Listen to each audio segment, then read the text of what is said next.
Notre pays est en guerre. Je vais nous poser la question, nous tous qui sommes ici, qui d'entre nous ici peut accepter que son enfant qui vient de terminer soit l'université, soit les humanités, aille à Tamina faire la formation militaire pour défendre le pays? Personne n'enverra son enfant. Justement parce que nos militaires ne sont pas bien payés. Et nous tous ici, nous allons dire que c'est gâcher l'avenir d'un enfant, l'envoyer faire l'armée. C'est inexplicable pour un pays en guerre. Ici, je me rappelle que lorsque le Japon frappa les États-Unis à Pearl Harbor, les Américains furent mobilisés. Chaque dignitaire du régime à l'époque envoyait un enfant faire les services militaires. Les ministres, les députés et autres. Et voir les enfants qui étaient refusés dans les services militaires, beaucoup se pendèrent parce qu'ils estimaient qu'ils étaient humiliés, le fait qu'ils n'étaient pas acceptés dans les forces armées pour aller défendre leur pays. Et chez nous, nous-mêmes hommes politiques, nous ne savons pas envoyer nos enfants faire l'armée pour protéger notre pouvoir. C'est très grave parce que notre budget pose déjà problème. Je ne veux pas aller dans des...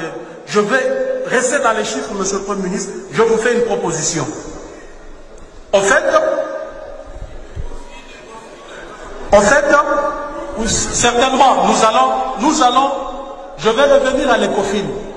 Mais accordez-moi une minute seulement, je vais aller dans les chiffres que le budget nous a donnés. Monsieur le Premier ministre, en ce qui concerne le fonctionnement des institutions, vous y avez alloué 261 milliards 532 millions 945 588 francs congolais. Nous vous proposons la réduction de 30%. Et en ce qui concerne les frais de fonctionnement, FCIR et autres, vous y avez alloué 791 milliards 525 millions 821 811 francs congolais. Nous vous proposons la réduction de 50%. Et ainsi de suite, 30% aussi dans les interventions. Nous aurons à récolter, si l'ECOFIN allait dans le sens de nos propositions, nous allons récolter 1000 milliards 345 millions 672 millions 154 517 francs congolais. Et voyez, monsieur le Premier ministre, que vous allouez à l'armée chaque mois pour énumération 62 000, l'armée et la police, 62 milliards de francs congolais comme rémunération. Avec cet argent, il est possible que nous puissions doubler de 62 milliards à 130 milliards de francs congolais le mois pour l'armée et la police. Et ce n'est pas tout, il nous restera une enveloppe que nous allons déverser dans le CECOPE pour appuyer la gratuité de l'enseignement. Et parce que, monsieur le Premier ministre, vous allez constater que cette réduction ne touche pas aux droits acquis.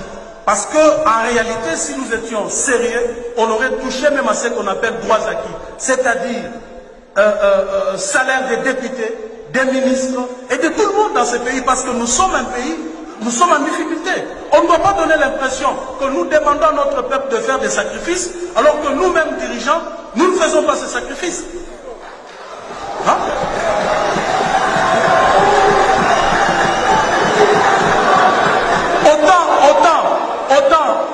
Autant tout le monde fait les sacrifices, nous demandons au peuple de faire le sacrifice, nous devons prêcher par l'exemple.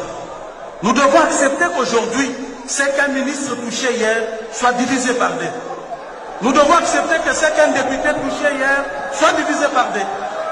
Ce n'est pas du populisme, je suis sérieux et je sais de quoi je parle. Alors, chers collègues, pour chuter, de toute façon, le Premier ministre n'a rien à faire pour l'instant. Parce qu'il a déjà déposé ses projets de budget. C'est nous qui en sommes maintenant le maître. Parce que nous pouvons faire de ce projet de budget tout ce que nous voulons. Et ici, je voudrais bien m'adresser aux collègues de l'Est. Vous qui êtes en proie à l'insécurité, vous qui souffrez avec nous, bien entendu, vous qui venez régulièrement ici, arborant des pancartes, voulant sécher des plénières, que l'occasion nous est donnée maintenant de corriger ces budgets. L'occasion nous est donnée de corriger ces budgets et de revoir le tout de fond en comble, de manière à doubler, voire même tripler, le budget de l'armée et de l'éducation. Merci beaucoup, honorable président.